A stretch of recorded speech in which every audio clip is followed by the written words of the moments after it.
So, okay, hi, my name is Daniel Meixner. I'm from Microsoft Germany. My role is a technical evangelist. As a technical evangelist, I'm kind of a preacher for Microsoft technology. So I'm traveling through Germany, talking to a technical audience like you about technical stuff from Microsoft. Thanks to Monica, I'm here today. Thank you very much. It's my pleasure. I'm talking about Windows 8 app development with web technologies. So my first question to all of you is anybody using Windows 8 of you? Please raise your hand. Yes, we have some Windows 8 guys. Excellent. Who of you is a web developer? Okay, there are some guys.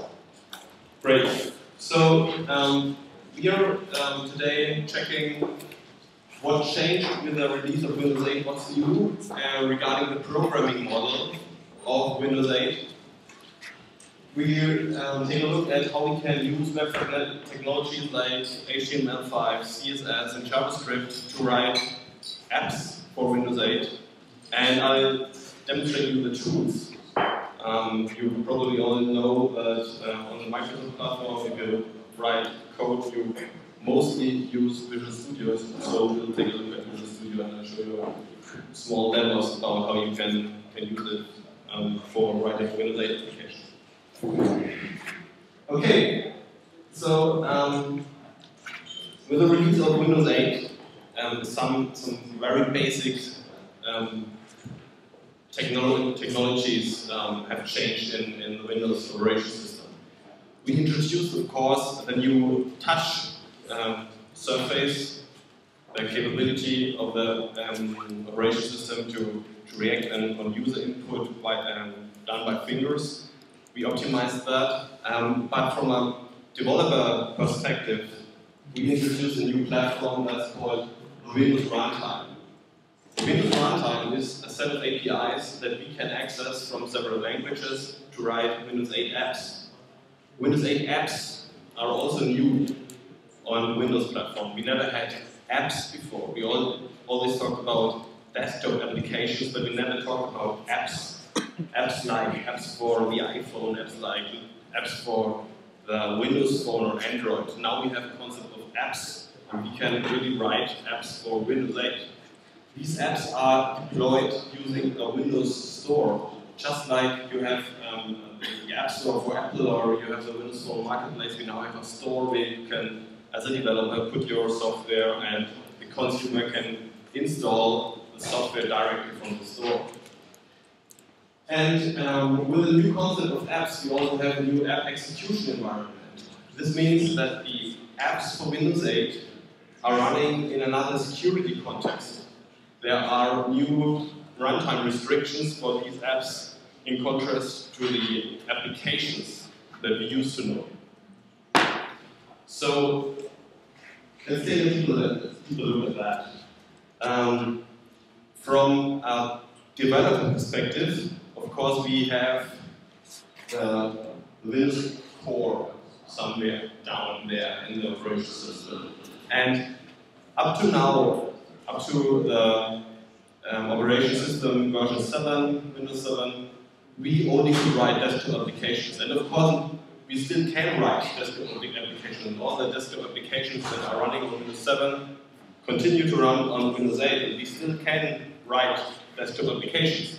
But these desktop applications are optimized for the input with mouse and keyboard, but not for the input with fingers.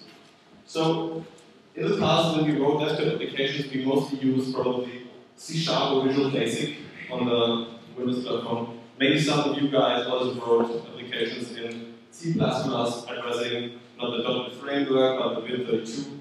Maybe some of you decided to write applications with web technologies that were running in the browser. This was possible in the past, but it wasn't really fun. Now with Windows 8, we have, as I said before, the Windows Runtime. And the Windows Runtime is a set of APIs that allows us as developers to address, for example, the sensors in our Ultracode, the camera of the device, the file storage, stuff like that. all the networking stuff. And the interesting thing is that this Windows runtime is implemented natively. It's part of the core. So it's not a kind of managed stuff. It's a high-performant part of the operation system core. And the interesting question for us as developers is, how can we use the Windows runtime? How can we address it? Which language do we have to speak to address the Windows runtime? And now the good part, there are plenty of different languages that we can choose.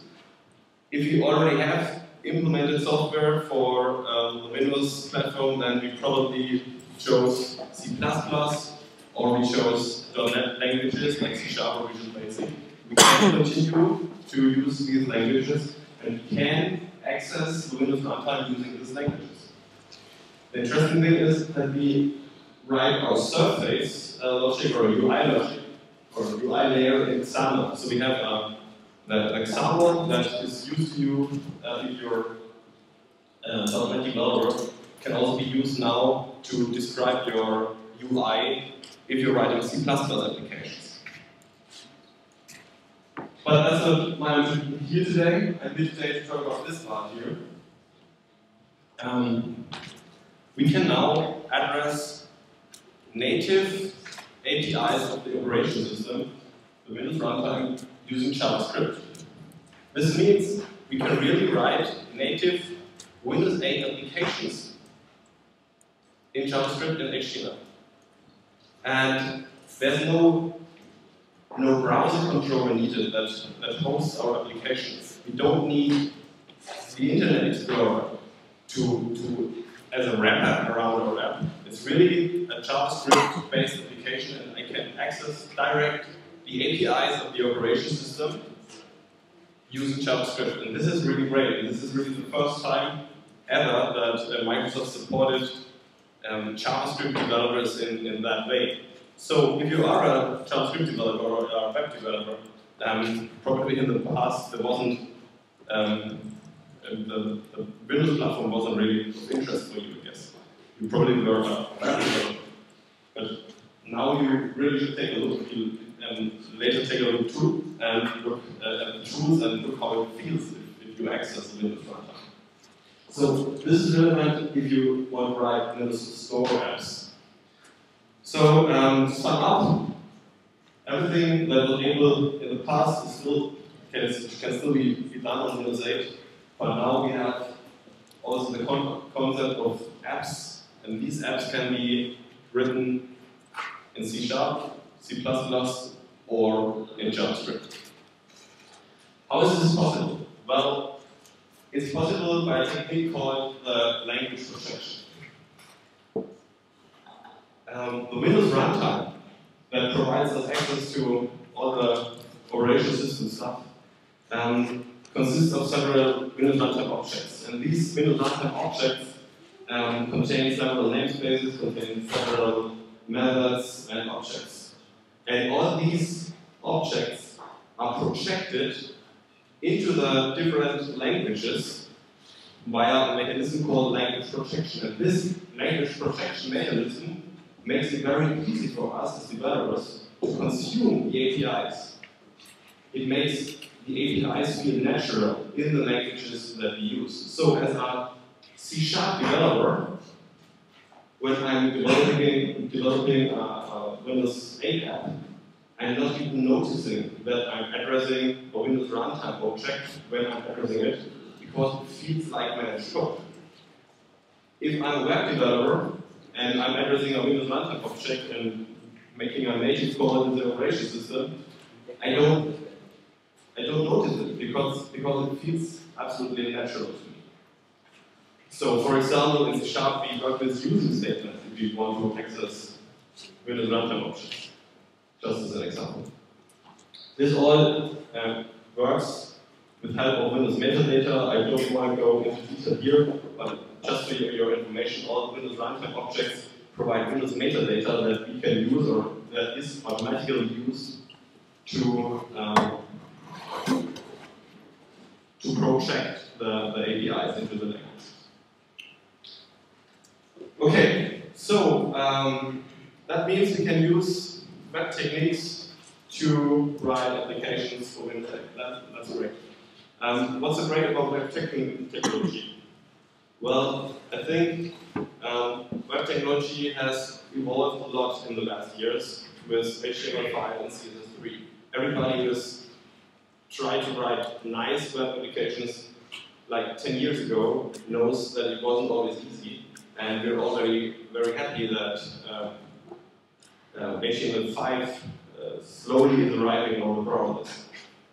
And there are some popular features that are always or often used in Windows 8 apps. For example, the CSS3 transformation stuff, the animation stuff. We have the grid implemented in Windows 8. We have several graphic effects. We have the multi-column layout. All that stuff wasn't easy in the past when we had CSS3 features. The good news is that with IE 10, the IDE of Windows 8, Internet Explorer version, we support all these features, and the engine that is used to render the Windows 8 apps is exactly the same engine as in IE 10. So every feature that IE 10 supports is also supported in our Windows 8 apps. And I don't know if you've ever tried IE 10, I think we all know that we messed up with IE 6. And I think we're on a really good way with IE 9, and I think we're finally there with IE 10, so I think we really took a good job. By the way, yes, we provide hardware acceleration for some of these features, so they are fast. It really feels fast. Then we have several HTML5 features, of course. I don't want to go into detail here, but I think web workers are a quite interesting concept to have some kind of multi-threading in JavaScript, or, for example, the IndexedDB to store big amounts of data. So all that's supported too. This is not complete, but I think we really support a lot of that stuff.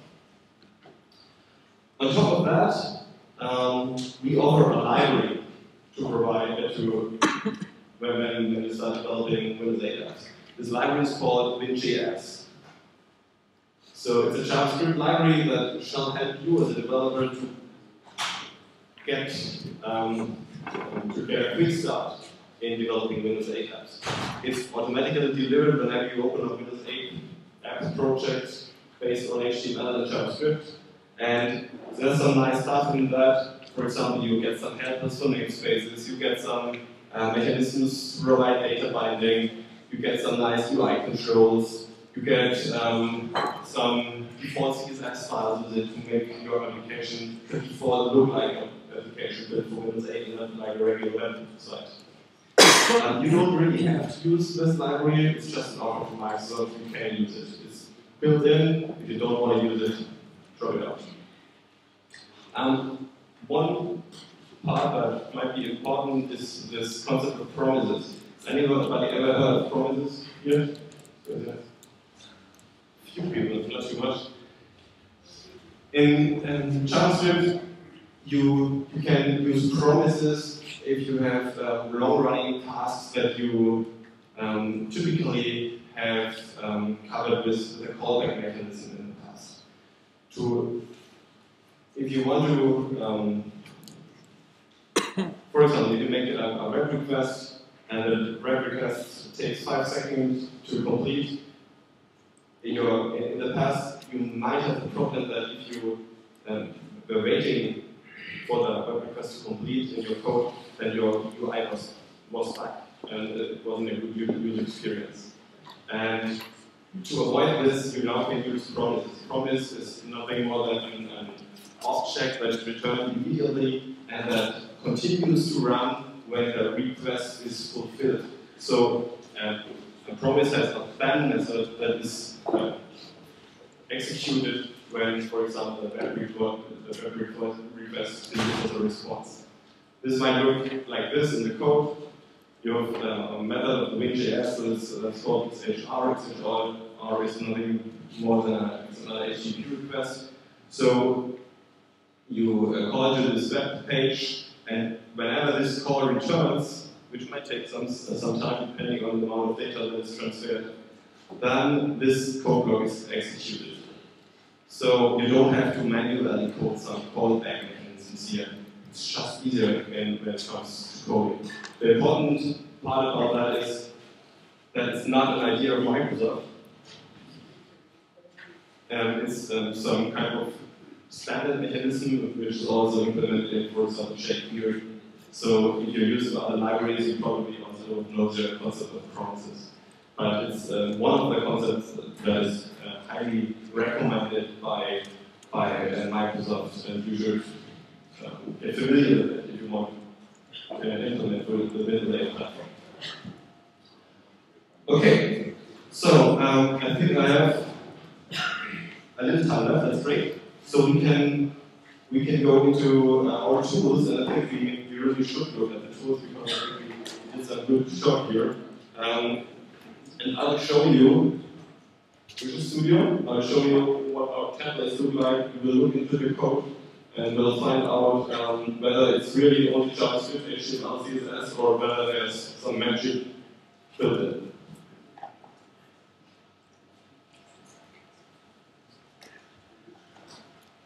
Okay, I open up Visual Studio, and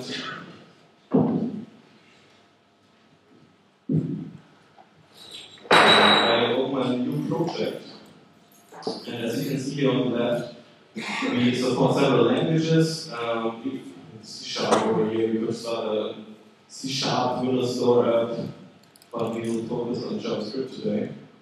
So I select JavaScript Windows Store app, and then I can select different templates. On the right hand, I get a nice little preview of what the templated app will look like, and we have this grid app here. Let's zoom in. See, this is what the app will look like after I started it, and you probably know that Windows 8 looks like this. So you see, we've got a grid here too, and you can, for example, do some semantic zooming.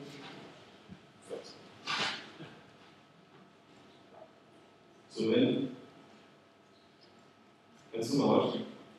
And this is exactly the same mechanism that is also provided in JavaScript where you use the semantic zoom control. So let's start with the grid application. A lot of the apps in the Windows Store are based on the grid application as template, so you can take this as a good starting point. I'll open that up, and I'll show you what you get when you just fire up the F5. Okay, here's your app. This is what it looks like. It's quite a good template if you want to start with a data-driven app, because you have some nice groups, items, several groups. All you have to do is take your own data source and bind it to the UI. I can click on the group button to get a detailed view of the group. I can go back and click on an item to get a detailed view of the item. So this is the basic template, and now let's look how it's implemented. Let's start with the default HTML.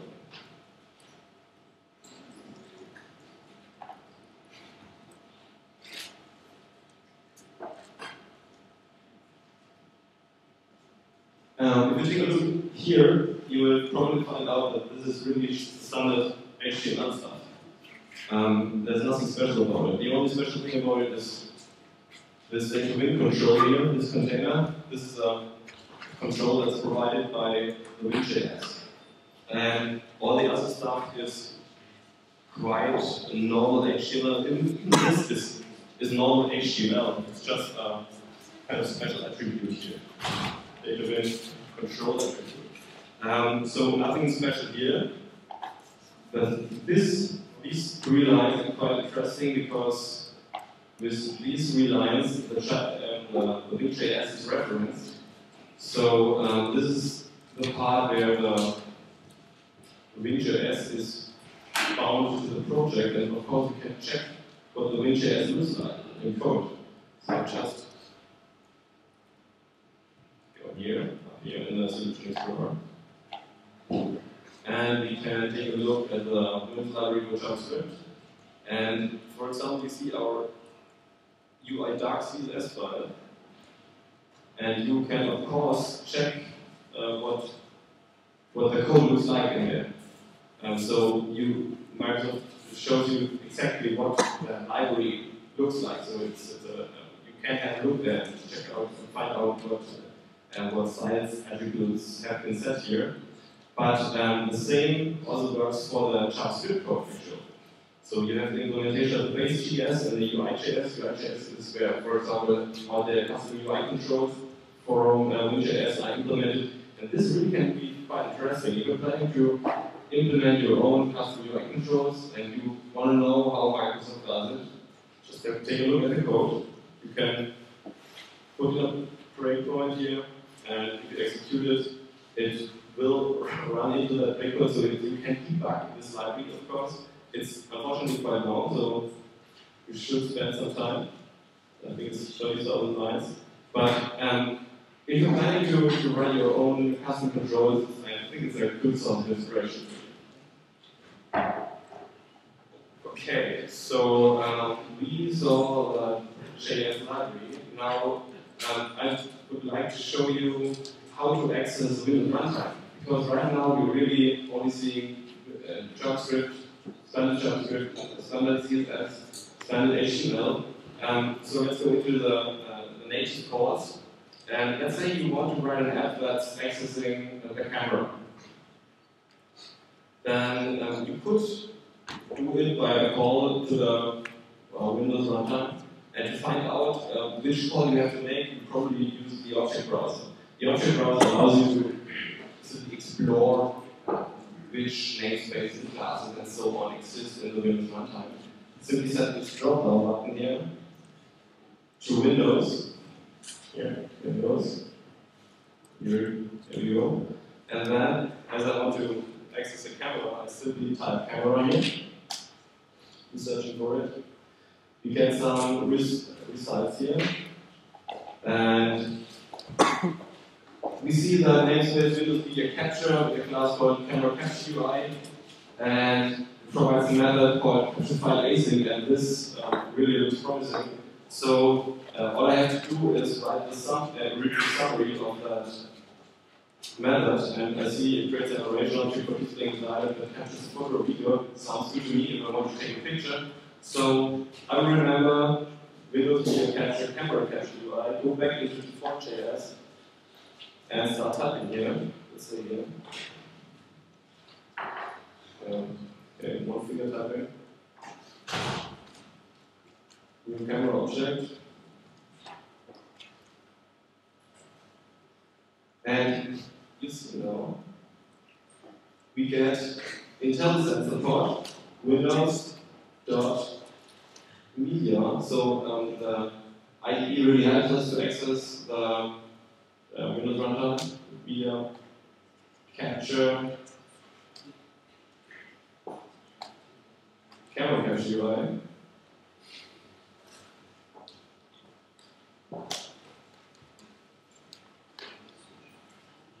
And then I call cam.capture file async and provide whether I want to take a photo or a video.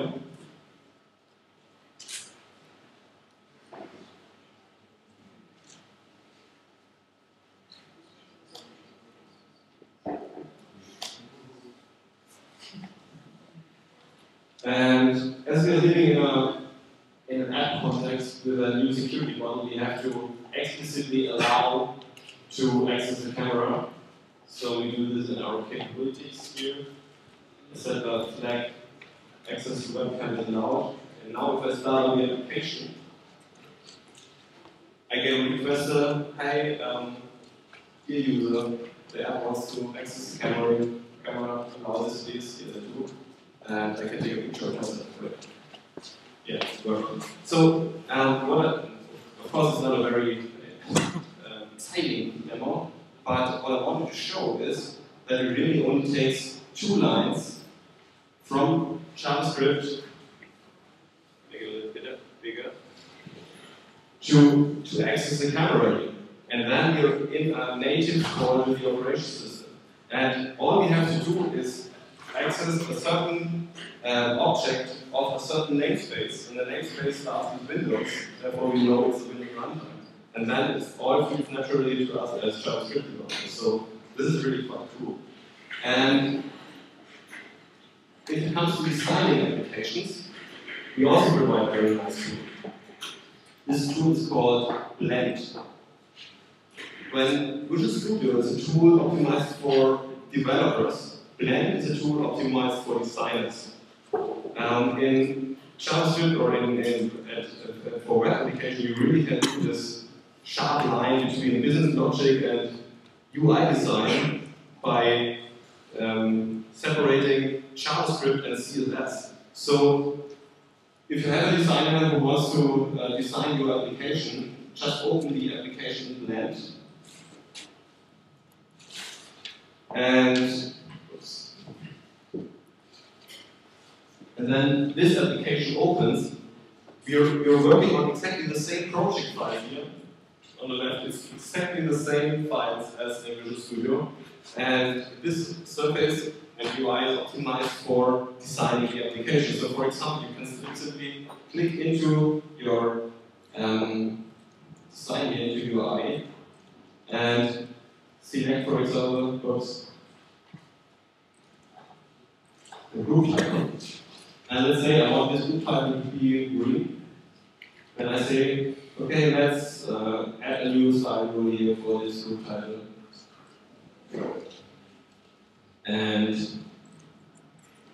switch the text color to green. Here we go. And then green. And okay, so it looks a little like a very simple tool that you can click and point and set some CSS properties, but there's something more under the hood. The cool thing here is that, if I zoom out a little, you probably see that we have here kind of a simulated tablet in the middle. And the great thing about it is that the application that I'm writing and the application that I'm designing right now is actually really running. So it's not just a mock-up of the design, what it could look like, something like that. It's actually really running with live data. So if you have implemented an application that's retrieving data from the internet, in the designer, it is running with live data from the internet. If you have an application that has built in a countdown, you can watch the time counting down here. If you want to interact with the application, you can do this by simply switching into interactive mode. Use this button here, up here, click. And then you can, for example, say, okay, I want to select, I think I messed the URL. Select a group, you go back to design mode, and then I have another mode and can design another element. For example, I can go in again and can select a group type here, create a new style room, the style class, and then set the color again down here to, let's say, red. Okay, and let's change. So this is a really nice tool because you really are designing live data. You don't have to work with test data, you're working with live data of your application. Great stuff. Okay, we have some minutes left. Right? So there's one more tool that I would like to show, and that's a great simulator. You probably have the problem that if you're a developer, you don't have too much different devices where you can test all this stuff. And maybe you know that we support, I think we have 1,700 certified Windows 8 devices right now, and with several screen sizes. And probably you want to know what your application looks like on a 10-inch screen or on a 23-inch screen or maybe an 82-inch screen. And that's why we have the simulator. You can start your application in the simulator, and then this nice little window pops up, looking like a tablet. And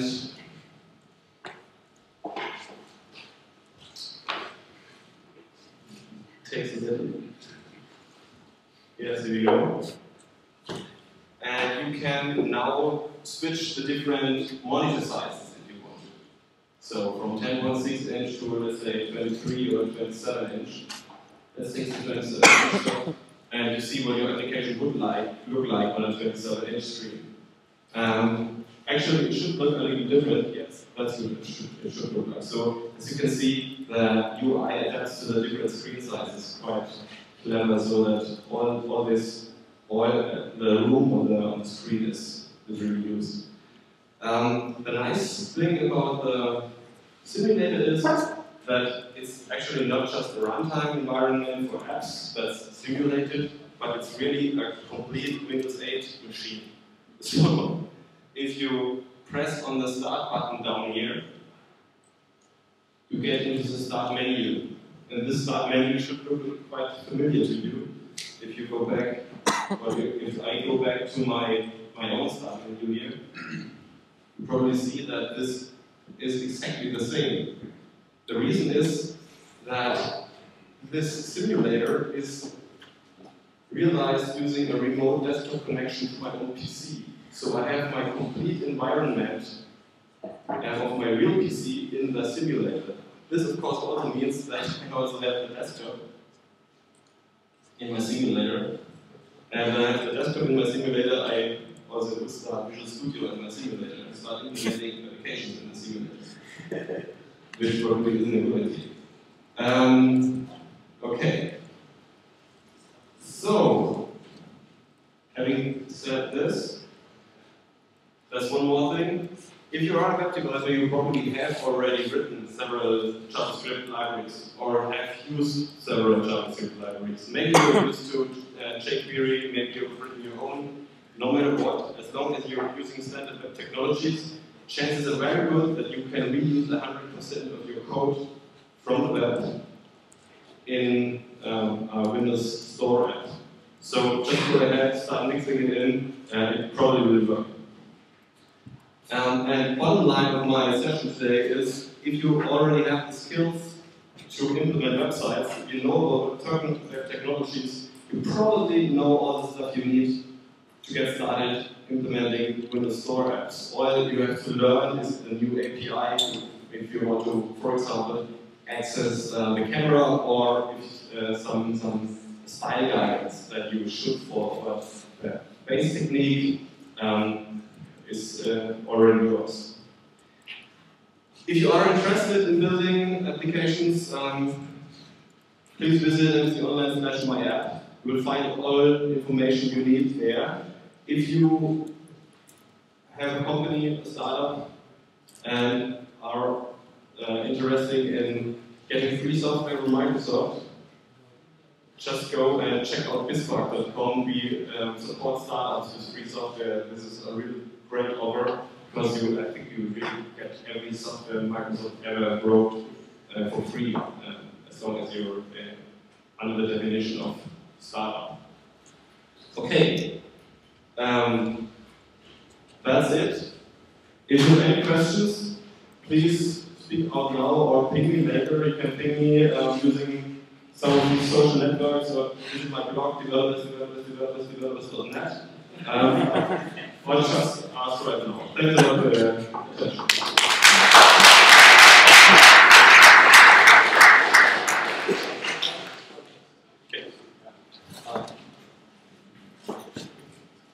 My first question would be, is there any resolution independence provided for web applications? Because, for example, on Android we have the API settings and sizes are defined in display points. How is it implemented for the Windows Store? Is it such a thing, or if I have really high API screens, everything will be just very small?